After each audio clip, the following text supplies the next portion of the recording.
You have to go back to the 1990s for Honda's last glory days, and it was producing spellbinding drivers' cars like the NSX, Integra and S2000.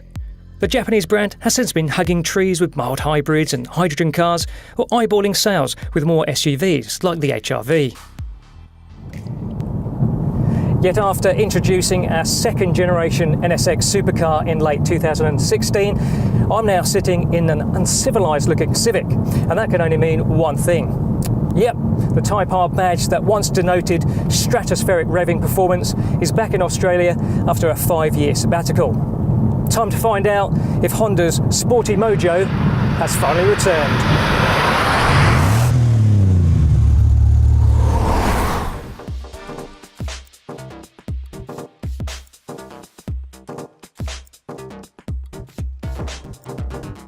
It's no shrinking violet, is it? The Honda Civic Type R looks like it's just jumped out of the pages of a manga comic. It's longer, wider and lower than any previous Civic Type R. There's a scoop in the aluminium bonnet to help engine cooling. Aggressively flared guards are filled with 20-inch wheels wrapped in licorice-thin Continental tyres that have been customised specifically for the car. Stopping power is boosted by large Brembo brakes up front. On the roof are vortex generators, which sound like they might create a tornado behind the car, but are designed to guide air over the slim design rear wing to generate genuine downforce. And there's a distinctive triple pipe exhaust design, with a central tailpipe that Honda says is key to enhancing the exhaust note and minimising cabin boom. Visual intent isn't necessarily anything new for a Type R, but a turbocharged engine under the bonnet is. So let's find out if the likes of the Volkswagen Golf R or Ford Focus RS have anything to worry about.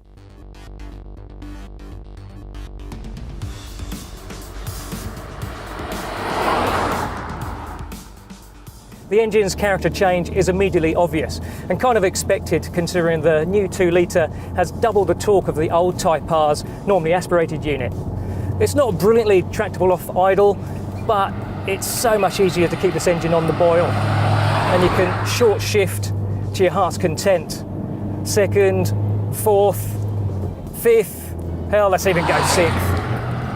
And at about 80 kilometres an hour, the engine's still putting quite strongly.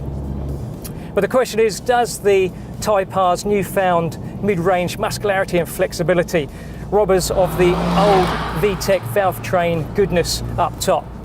All right, let's find out. Second gear, let's go. The acceleration is quite violent. Now, the new Type R isn't the 8,000 RPM screamer that it was before, but there's still lots of frenetic activity in the upper reaches of the rev range. This is a turbo engine that really encourages you to wind it out. Fantastic. Now, the Type R comes with a 6-speed manual only. Honda says this is a driver's car after all, and good on them for that. And you could say an automatic gearbox wouldn't really be in keeping with a car that looks like this Civic Type R. And if the 6-speeder is not quite as slick as the Integra and S2000, it still has a lovely mechanical feel to it and a nice short throw action. Honda has followed Nissan with a rev matching function, so you don't have to heel and toe, which is going to be kind of controversial for some. But it is actually quite subtle in its operation, and if it really does offend, well, you can just switch it off by using the infotainment display. The all-wheel drive Focus RS isn't going to be troubled by the Type R standing start acceleration, but the Honda's in-gear performance is much more competitive. The Honda hot hatch has also proved it's blooming quick by establishing a record for front-wheel drive production cars around Germany's famous Nürburgring. Honda's test driver would no doubt have had the car's dampers, steering and drivetrain set to the most aggressive R+ setting, but the mid-mode Sport is best for proper roads. The dampers could be a little more assertive in the way they lock down the Type R, but there's just enough compliance to maintain driver confidence. And that's crucial because this is a Honda that really encourages you to wring its neck. And the steering is excellent. It's hefty, it's direct, just over 2-point turns lock to lock. That's about the same as the Focus RS is. But where the Ford's is quite darty, the Type R's is a bit more measured on initial turning, and personally I prefer that. Superb chassis response. This car loves quick direction changes. Flick right, flick left, right again. Fantastic. But even in higher speed, constant radius corners, there's a terrific stability to the Type R, aided by a relatively long wheelbase, wide tracks, and of course grippy rubber. Tenacity of the Type R's front end grip very much reminds me of the last generation front-wheel drive Focus RS. The front axle's limited slip diff is impressive in how it helps you get the Honda's potent 228 kilowatts to the ground, with surprisingly minimal torque steer. The brakes are excellent too. Maybe a little bit sensitive for when you're driving around town, but when you're on it, the firm feel and immediacy of their bite is really confidence inspiring and bodes well for a track. To cap everything off, the driving position is excellent.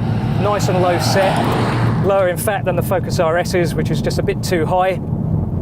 And the bucket style seats are grippy without being intrusive.